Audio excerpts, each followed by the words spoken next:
Onlara geri aldı.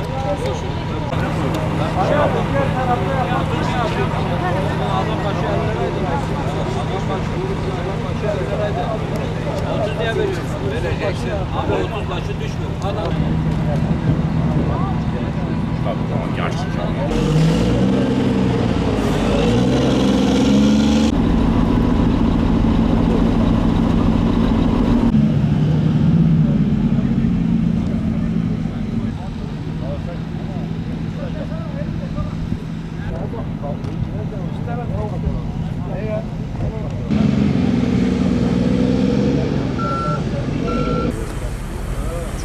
Kiliseli 2 kilometrelik kısımdayız. Şu aşamada biz köprüsünün bulunduğu noktadayız. Toplamda 6,5 kilometrelik bir kısmımız kaldı tamamlamadığımız. Ağustos sonu itibariyle, Eylül itibariyle de bu kısmı komple tamamlamış olacağız. Ve aynı zamanda alt geçitlerimiz de var. 2 adet alt geçitlerimiz de var. 15 kilometre kalan kısımda da çalışmalarımızı yönlendireceğiz. Türkiye'de ilk defa otoyollarda biz bunu uygulamıştık. 80'lerde, 90'larda. Şimdi ihtiyaç olan her yerde de uygulayabiliyoruz. Bir Malatya programı beraber gerçekleştiriyoruz. Şu anda da yapım çalışmaları devam eden Malatya çevre yolunda bulunuyoruz. Hatunsuyu mevkiindeyiz. Hemen arkamızda da bir köprü çalışması aktif olarak devam ediyor. Malatyalı vatandaşlarımızın heyecanla bitmesini beklediği bir projeyle Malatyalıların hayalini hayata geçirme yönündeki çalışmalarımızı yakından takip ediyoruz.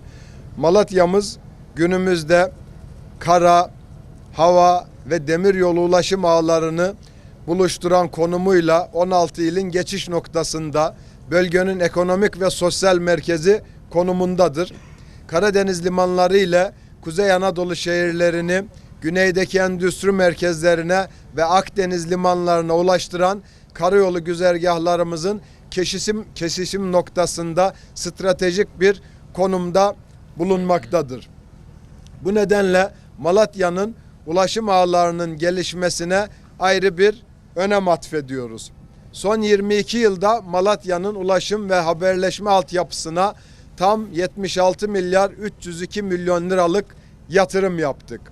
36 kilometre olan bölünmüş yol uzunluğunu 464 kilometreye yükselttik. 2002 yılında ilimizde hiç bütünlü sıcak karışım kaplamalı yol yokken 341 kilometre bütünlü sıcak karışım kaplamalı yol imal ettik. Malatya'yı Elazığ'a, Diyarbakır'a ve Adıyaman'a bölünmüş yollarla bağladık.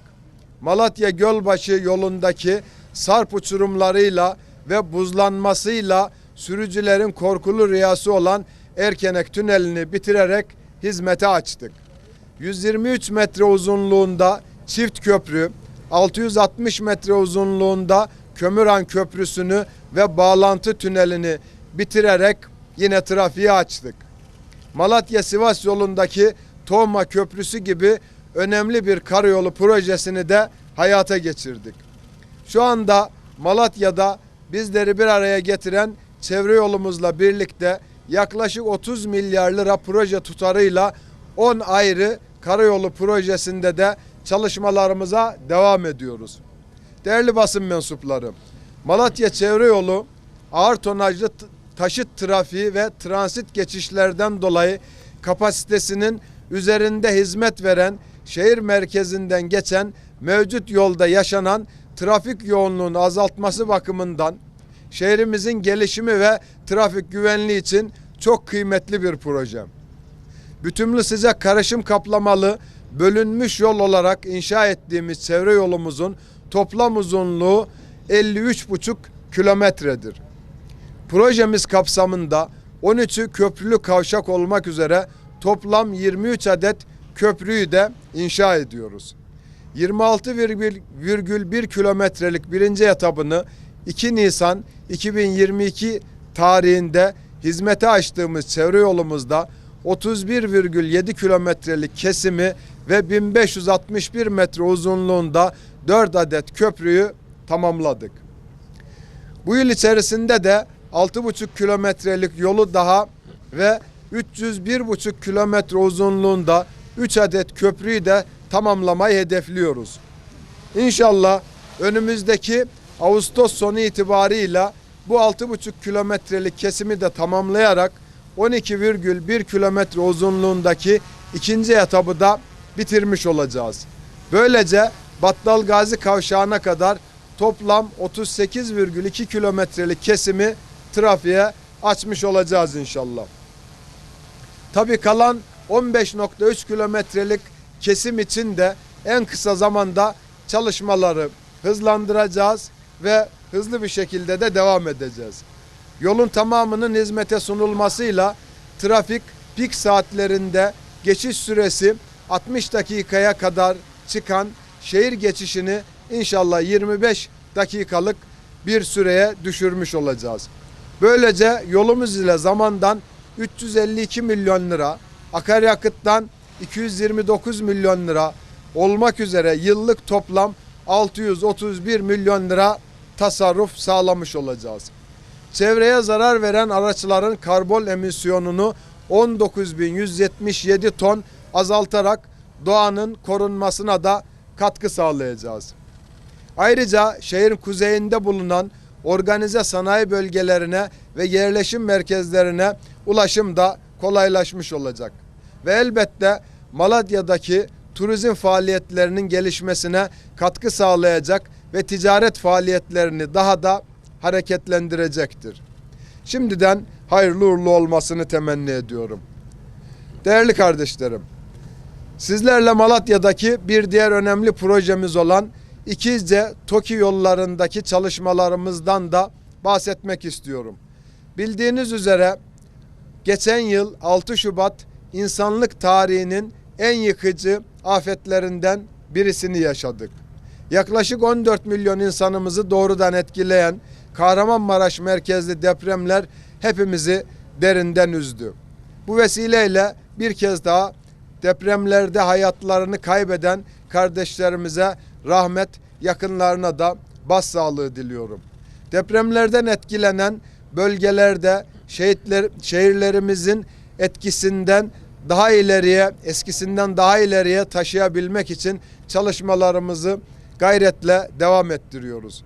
Ulaştırma ve Altyapı Bakanlığı olarak Karayolları Genel Müdürlüğümüz eliyle Kahramanmaraş, Hatay, Osmaniye, Şanlıurfa, Diyarbakır ve Malatya gibi depremlerden etkilenen illerimizde 15 ayrı kesimde 38 bin konuta erişim sağlayacak toplam 210 kilometre uzunluğunda bağlantı ve imar yolunun yapım çalışmalarını da sürdürüyoruz. Malatya İkizce'de 11.131 kalıcı konutun ulaşımı için 3,8 milyar liralık proje bedeliyle 46,3 kilometre uzunluğunda yol yapım, altyapı işleri ve farklı seviyeli kavşak yapacağız. Bugün itibarıyla 21 kilometrelik kesimde çalışmalarımıza devam ediyoruz. 5300 metrelik kesimi tamamladık. Proje bünyesinde bağlantı yolunun devlet yolu ile kesiştiği kesimde farklı seviyeli kavşakta teşkil etmiş olacağız. Bu kavşak aynı zamanda deprem konutlarının karşısında bulunan Malatya OSB'ye de hizmet verecek. 31 Mayıs 2024 itibarıyla yani bu ayın sonunda inşallah 9,3 kilometrelik kesimi içme suyu, atık su, yağmur suyu ve elektrik gibi altyapı tesisleriyle birlikte bitirmeyi hedefliyoruz. Kıymetli arkadaşlar, Malatya ulaşım ağının güçlenmesi için hayata geçirdiğimiz projeler elbette sadece karayolu projeleriyle de sınırlı değil.